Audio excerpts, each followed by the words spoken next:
Hello everyone, my name is Shaman Nepali. Today we are going to discuss about another type of question which is related to the force and motion.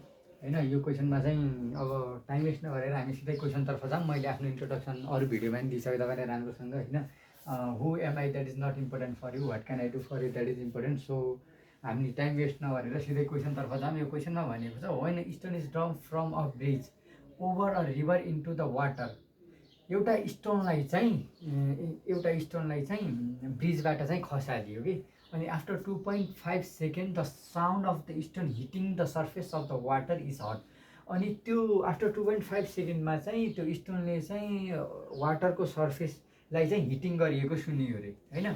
अनि calculate the height of the bridge from the surface of water. अब क्वेसनमा भनिएको छ ब्रिजको height calculate गर्न ब्रिजको height calculate गर्न भनिएको छ। So म तपाईँलाई यो क्वेसन मैले पढेको बुझ्नु भएन भने म तपाईँलाई फिगर थ्रु बुझाउने ट्राई गर्छु हैन। यता हेर्नु है ध्यान दिएर, यो चाहिँ ब्रिज छ, इज ब्रिज। फिजिक्समा चाहिँ तपाईँले राम्रो फिगर बनाउन पर्दैन, कन्सेप्चुअलको फिगर बनाउनु पर्छ जसले चाहिँ तपाईँलाई बुझ्न हेल्प गरोस्। यो चाहिँ ब्रिज छ हैन, यो चाहिँ ब्रिज छ। अब यो चाहिँ नदी छ हैन, यो चाहिँ रिभर छ हैन। यो चाहिँ हेर्नु, यो चाहिँ रिभर छ हैन। यो ब्रिजबाट चाहिँ यो चाहिँ स्टोन, यो ब्रिजबाट एउटा स्टोन खसालियो हैन। आफ्टर सम टाइम यो स्टोन चाहिँ अब कुनै टाइममा यहाँ आउँछ अनि लास्टमा चाहिँ यहाँ आउँछ हैन। स्टोन चाहिँ यसरी खसालियो हैन। यो पोइन्ट ए मान्नुहोस् हैन, जस्ट बुझ्नको लागि यो पोइन्ट ए मान्नुहोस्, यो पोइन्ट बी मान्नुहोस् हैन। अब ब्रिजबाट चाहिँ एउटा स्टोन चाहिँ खसालियो हैन। अब आफ्टर 2.5 सेकेन्डमा चाहिँ यो स्टोन चाहिँ पोइन्ट एबाट बीमा पुग्छ। बीमा कहाँ पुग्छ भने रिभरको सर्फेसमा हैन, रिभरको सर्फमा पुग्छ। भनेपछि टाइम चाहिँ कति रहेछ भने t = 2.5 सेकेन्ड। Everyone understood. अनि यो कुरा बुझ्नुभयो भनेपछि हैन, अब कुनै पनि ड्रप गरिएको हैन, जस्तै यसरी ड्रप गरिएको कुनै पनि अब्जेक्टको यसरी ड्रप गरिएको कुनै पनि अब्जेक्टको इनिसियल भेलोसिटी चाहिँ जहिले नि 0 कन्सिडर हुन्छ। किन सो u = 0। युले चाहिँ के रिप्रेजेन्ट गर्छ भने इनिसियल भेलोसिटी। इफ तपाईँले कुनै पनि अब्जेक्टलाई माथितिर यसरी फाल्नुभयो भने एउटा यस्तो पोइन्ट आउँछ जुन चाहिँ time interval del t tends to 0 मा चाहिँ त्यो चाहिँ रेस्टमा आउँछ र फाइनल भेलोसिटी चाहिँ 0 हुन्छ। तर कुन केसमा चाहिँ यसरी माथि फालिएको केसमा। तर यहाँ चाहिँ कुरा गरिएको छ डाउनवर्ड मोसनको। सो डाउनवर्ड मोसन, इफ तपाईँले कुनै पनि अब्जेक्टलाई ड्रप गर्नुभयो भने यसरी यसको इनिसियल भ्यालु तपाईँ आफै हेर्नु न, अहिले यो रेस्टमा छ, यसरी मैले ड्रप गरेँ त्यसपछि त्यसैले यसको कुनै पनि ड्रप गरिएको अब्जेक्टको चाहिँ इनिसियल भेलोसिटी 0 हुन्छ। त्यो चाहिँ हामीले बुझ्नुपर्ने कुरा, यो क्वेसनमा दिएको हुँदैन। अब के भनिएको छ भने हाइट पत्ता लगाउन। हाइट कति छ, यो ब्रिजको हाइट चाहिँ रिभरको सर्फेसमा त चाहिँ कति छ, अनि जी चाहिँ 9.8 मिटर पर सेकेन्डको स्क्वायर चाहिँ क्यालकुलेट गर्न भनेको छ। अब डाउनवर्ड मोसनमा जहिले पनि जी चाहिँ प्लस नै कन्सिडर हुन्छ, तर अपवर्ड मोसनमा माइनस जी कन्सिडर हुन्छ। माइनस जीले चाहिँ के इन्डिकेट गर्छ भने यो चाहिँ डिक्रिजिङ के भेलोसिटी चाहिँ डिक्रिज भइरहेको छ भन्ने इन्डिकेट गर्छ। सो माइनस लगाउनुको रिजन त्यही हो। सरल चाहिँ भन्नुहुन्छ होला तपाईँले माइनस राख्ने, तर किन राख्ने होला नभने नि हुनसक्छ, तपाईँले यहाँ बुझ्नु होला। माइनसले चाहिँ भेलोसिटी डिक्रिजलाई इन्डिकेट गर्छ। अनि अब यो क्वेसनमा चाहिँ हामीलाई डाउनवर्ड मोसनको कन्सेप्ट छ। सो हामीले चाहिँ प्लस नै लाग्नुपर्छ जी। अब यस निकाल्ने हामीलाई फर्मुला थाहा नै छ। यसले चाहिँ डिस्प्लेसमेन्ट, सरी तपाईँले देख्नु भएन भने म यहीँ लेखिदिन्छु। यसले चाहिँ डिस्प्लेसमेन्टलाई रिप्रेजेन्ट गर्छ। सो यस = यु भनेको इनिसियल भेलोसिटी, टी भनेको time taken, plus half eighty square हुन्छ है, एटी। तर यो केसमा चाहिँ ए = जी हुन्छ। सो हामीले सिधै जी राख्न नि पाउँछ, जी टी स्क्वायर सरी। अनि यो फर्मुलाबाट पनि क्यालकुलेट गर्ने हो। अब हामीलाई थाहा नै छ, यु हामीले भनिसकेँ मैले, यु इनिसियल भेलोसिटी 0 हुन्छ, टाइम टेकन 2.5 सेकेन्ड छ, हाफ जी भनेको 9.8 क्वेसनमै दिएको छ, टी पनि थाहा छ। सो हामीले सिम्पली यसलाई क्यालकुलेट गर्न मिल्छ। अब यो फिगर बनाउनु होस् तपाईँ राम्रोसँग स्केल युज गरेर हैन। अब मैले चाहिँ स्पेस नभएका कारणले यो मेटाउनु पर्ने हुन्छ। सो तपाईँ राम्रोसँग ध्यान दिनुहोस्। बुझ्नुहोस्, लेख्नुहोस् है, म सँगसँगै लेख्नुहोस्। योले चाहिँ म सँगसँगै लेखेपछि तपाईँले के प्रफिट हुन्छ भनेपछि म जुन स्टेप गरिरहेको छु यो स्टेप किन भयो भन्ने कुरा बुझ्नुहुन्छ कि फिजिक्स भनेको वाइमा नै डिपेन्ड हुन्छ, लजिकमा नै डिपेन्ड हुन्छ। सो मैले यो इरेज गरेँ, फेरि पनि भने तपाईँ यसलाई नोट गरिहाल्नु।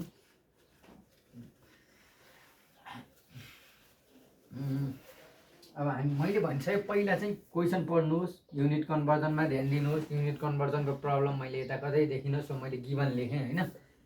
गिभन, अब गिभनमा के छ भनेपछि गिभनमा अरू केही पनि छैन, टाइम टेकन छ।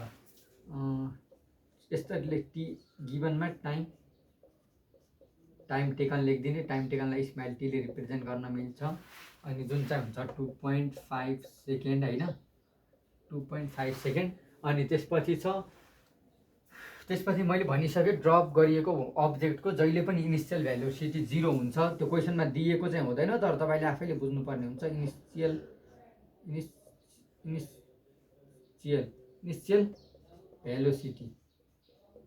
इनिसियल भ्यालोसिटीलाई युले रिप्रेजेन्ट गर्ने गरिन्छ, जुन चाहिँ 0 हुन्छ होइन। सो अब हामीले चाहिँ पत्ता लगाउनु पर्ने भने हाइट हो, HEIGHT, हाइट यच हो, जुन चाहिँ हामीले वाट गर्न पर्ने हुन्छ। अब मैले गिभन कुराहरू लेखेँ, मलाई क्वेसनको आवश्यकता छैन, सो मैले क्वेसन पनि मेटाएँ। तपाईँ म सँगसँगै गर्दै जानु न, बुझ्नु पनि हुन्छ। यो चाहिँ इक्वेसन अफ मोसनसँग रिलेटेड क्वेसन हो। हामीले ग्रेभिटेसनल फोर्ससँग रिलेटेड थुप्रै क्वेसनहरू गरिसकेका छौँ यो च्यानलमा।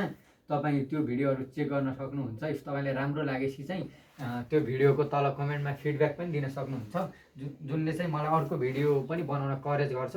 अनि हाइट, अब हामीले निकाल्नुपर्ने भने हाइट हो, मैले भनिसकेँ। डिस्प्लेसमेन्ट भन्नु र हाइट भन्नु चाहिँ इक्वल नै हुन्छ। सो हामीले डिस्प्लेसमेन्टको फर्मुला युज गर्न मिल्छ। वी नो यसले चाहिँ डिस्प्लेसमेन्टलाई रिप्रेजेन्ट गर्छ। डिस्प्लेसमेन्ट भनेको के हो भने सर्टेस्ट पाथ हो। स्ट्रेट लाइनमा डिस्टेन्स भन्नु र डिस्प्लेसमेन्ट भन्नु इक्वल हुन्छ, तपाईँले थाहा नै होला। अब म त्यो पनि कुरा पनि बुझाउँछु। यो पोइन्ट A to B होइन, पोइन्ट A to B छ। यो अब पोइन्ट A to B यो पाथले चाहिँ के, पाथ ए होइन, पाथ आई नै। यो पाथले चाहिँ डिस्टेन्सलाई रिप्रेजेन्ट गर्छ भने स्ट्रेट लाइनले चाहिँ डिस्प्लेसमेन्टलाई रिप्रेजेन्ट गर्छ। सो डिस्टेन्स र डिस्प्लेसमेन्ट कुन केसमा इक्वल हुन्छ भने जब बडी चाहिँ स्ट्रेट लाइनमा मुभ गरिरहेको छ भने। त कुनै पनि ड्रप गरिएको अब्जेक्ट चाहिँ सधैँ नै स्ट्रेट लाइनमा नै मुभ गर्छ। फर इक्जाम्पल तपाईँ हेर्नु यस्तरी। सो हामीले यस र यस इक्वल नै हुन्छ भनिसकेँ। यस equal to UT plus half. अनि यो केसमा चाहिँ A इजिकल टु G हुन्छ। सो हाफ AT स्क्वायर हुन्थ्यो, तर हामीले यता G पनि राख्न मिल्छ, GT स्क्वायर। अब योमा यस भनेको हाइट हो होइन, U भनेको चाहिँ इनिसियल भ्यालोसिटी, T भनेको टाइम टेकन, G भनेको क्वेसनमा नै भनिसके 9.8 राख्न भनेर। अब हामीले निकाल्नु पर्ने भनेको हाइट त हो। एकदम इजी क्वेसन छ, फर्मुला राख्ने आन्सर निकाल्ने। यो भनेको 0 into 2.5 plus half into 9.8 into 2.5 को स्क्वायर छ, माथि हेरिहाल्नु होला। सो अब यो पुरा होल कोही पनि 0ले मल्टिप्लाई छ भने पुरा होल नै 0 हुन्छ। सो मैले यता 0 लेखिनँ है, मैले सिधै 0 लेखिनँ। मैले चाहिँ अब यताबाट यो पोर्सनदेखि स्टार्ट गरेँ, किनकि यो पोर्सन 0 नै हुन्छ। हाफ 9.8। अब 9.8लाई चाहिँ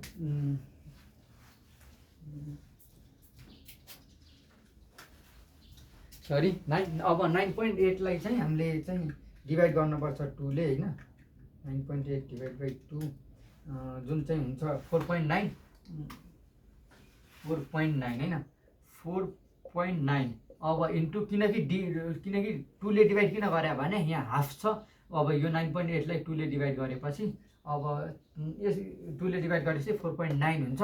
अब 2.5लाई चाहिँ स्क्वायर गरिदिने, 2.5 को स्क्वायर भनेपछि हुन्छ त्यो चाहिँ 6.25। सो यिनीहरूलाई मल्टिप्लाई गरिदिने होइन, 4.9 यो चाहिँ आउँछ 13.625। अब हाइट डिस्टेन्सको जहिले पनि युनिट मिटर हुन्छ। सो यसको आन्सर चाहिँ 13.625 मिटर हो। आई होप तपाईँले यो क्वेसन बुझ्नुभयो होला। त्यो ब्रिजको हाइट चाहिँ रिभरको सर्फेसदेखि चाहिँ 13.625 मिटर थियो। सो आई होप तपाईँले यो क्वेसन एकदम राम्रोसँग बुझ्नुभयो होला। अब यो तपाईँको अरू क्वेसनहरू पनि योसँग रिलेटेड क्वेसन छ। सो मैले अरू क्वेसन गरिनँ। अब चाहिँ म तपाईँलाई चाहिँ नेक्स्ट डेमा चाहिँ प्रेसरको च्याप्टरको न्युमेरिकल गराउँछु। इफ तपाईँलाई कन्सेप्चुअल क्वेसनहरू पनि जान्न मन छ, तपाईँलाई कन्सेप्चुअल क्वेसनको पनि भिडियो चाहिन्छ भने चाहिँ सिम्पली कमेन्टमा कन्सेप्चुअलको भिडियो भनेर लेखिदिनु होला। म त्योतर्फ पनि जानेछु। तपाईँलाई रिक्वायरमेन्ट नै छैन भने चाहिँ आई थिङ्क म बनाउँदिनँ होला। Thank you for watching.